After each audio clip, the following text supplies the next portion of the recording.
Happy New Year and welcome to my channel. My name is Bill Allen, and for those of you who don't know me, I'm a retired Navy test pilot of 20 years, and I fly a 2010 TBM 850. Well, this year I made a few simple mistakes, potentially deadly mistakes that I actually haven't ever made in my entire aviation career. And these get increasingly more dangerous as we go. But before we break it down, don't forget to like and subscribe more aviation content right here and share this with a friend who already failed at their New Year's resolutions. I know that you know at least one. All right, let's break it down. The first thing that I did this year was I actually forgot to take off my pitot cover on the left side pitot tube before taking off. We were down in Orlando. We had just gotten off a Disney cruise. We actually waited an hour at the terminal for a Uber to pick us up and take us to the airport. So I was already pretty frustrated. I got to the airport, my kids were screaming, my two little ones were running all over the place, my wife was frustrated, and she started helping me with some of the pre-flight. She understands how to take off the covers, the inlet tubes, and things like that. Well, what that actually did was it broke down my typical pre-flight of the airplane. And so what I normally do to take all the covers off and then go do my pre-flight, it had changed. And anytime you insert some sort of anomaly, something different, something can get missed. And sure enough, it did. And I'm not blaming this on my wife at all. So Lucy, if you watch this, it's not your fault. But what happened was it just changed my whole process of pre-flight that I've been doing, just like I have for 20 years flying any different aircraft.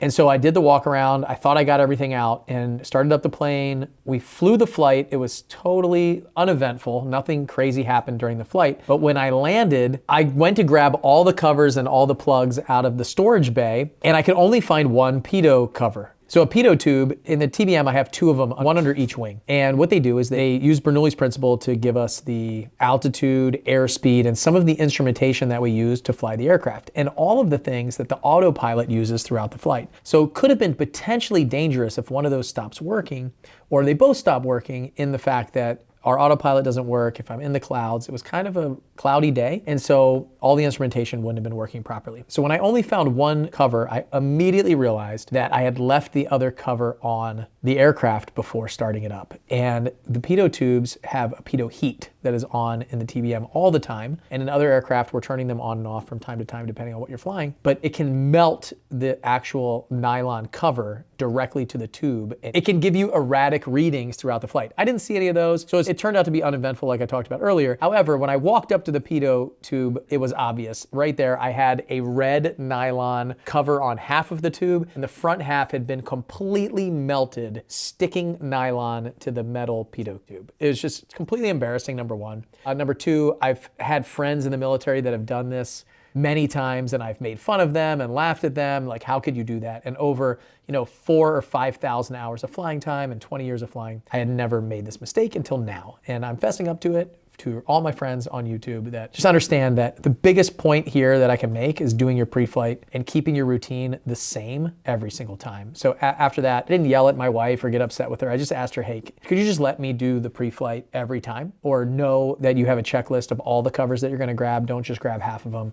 And so, lesson learned, big mistake that could have been really big and been a major problem in flight, where we had to land at a different airfield. So that was number one. Let's talk about number two. I was flying down to Pensacola this year to shoot some video for my company, Seven Figure Flipping. And Pensacola is an area that I've flown for, I lived there 5 different times. I've flown thousands, probably 80% of my flight time is in Pensacola. I'm very confident in that area and the location. And we're flying down there. It was early in the morning. I got up at about 5 a.m. that day. We took off before the sun came up. I was flying down to Pensacola on the first of what would be 4 airports that day to make some videos for my real estate company. And I'm coming into Pensacola. I'm confident. They clear me for the approach, and I'm looking straight ahead at this runway and thinking that I'm lined up improperly for the runway. And down in Pensacola, you have a Naval Air Station Pensacola and Pensacola International Airport really right next to each other. And there's one called Whiting Field that's a little bit northeast of Pensacola International. We're landing at Pensacola International, but I am actually lined up for landing at Naval Air Station Pensacola. And right before I'm about to break into their Class Charlie airspace and get probably a flight violation for getting too close to military airspace, I realized it and made a left turn to set up on final for the actual runway. The runway that I was supposed to be landing on was at my 9 o'clock right off the left wing, but the airport I thought thought I was gonna be landing at was right off the nose. It could have been a huge disaster landing at the wrong airport, especially in an area where I know better. I know all the different runways. I think number one, I was too confident. Number two, I was in really kind of get there mode, get everything done. I was thinking 4 steps ahead instead of what I'm doing right now. And the last one is just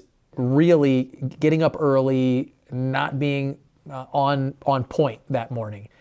Not something I've ever done before in my career either, even in some very challenging conditions where I think I let my guard down too much and just got too comfortable with the area and thought I had it wired, and I didn't. The best of pilots, honestly, when you have a lot of hours and you do a lot of things in the same location, you get overconfident. And I really just rolled into this. Even before that, I was talking on the radio to the people that were on board, telling them how often I have flown here, how much time I have here, how confident and comfortable I am in the area. And then I go and almost land on the wrong runway like an idiot.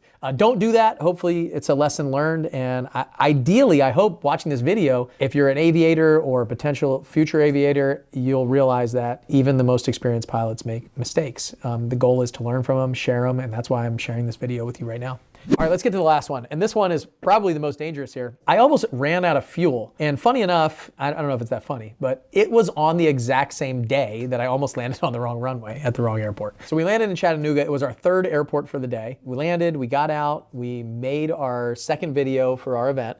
And we were flying home, and I was trying to get home quick. I was, wanted to get home for dinner. I wanted to be with my family. It was a Friday. We always go to a Mexican restaurant on Friday, so I just wanted to get home. I had this get home-itis that pilots talk about all the time. It's really just when we're in a rush and a desire to get home. So when we got back to Chattanooga, I had already flown the airplane twice that day already. I just did a quick walk around, and we just jumped in and really kind of kicked the tires and light the fires. And it's a saying that we have in the military, like, let's just get rolling. We've already flown this today.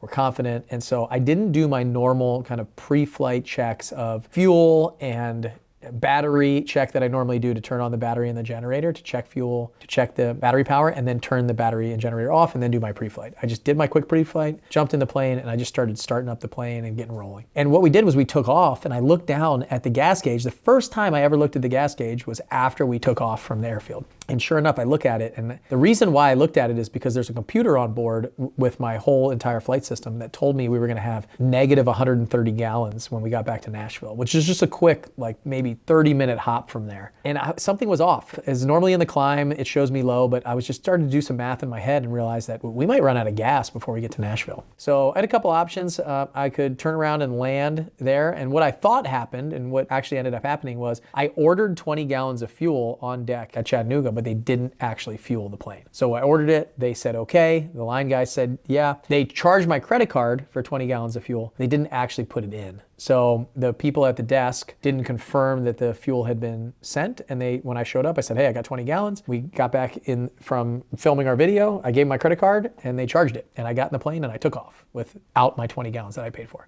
So when we got up there, I started running the numbers to see if I had enough fuel to make it to Nashville, and I was confident that we could make it. It was gonna be close. I had enough reserves. It was a blue sky, nice day, no issues with weather or anything like that. And I also came up with a backup plan of a runway that we could land at for fuel that was about 50 miles short of my airport in Nashville, just in case we got low. And I had a decision point that if we got to this fuel level by that airport, I was gonna land there. So I decided not to turn around and land in Chattanooga.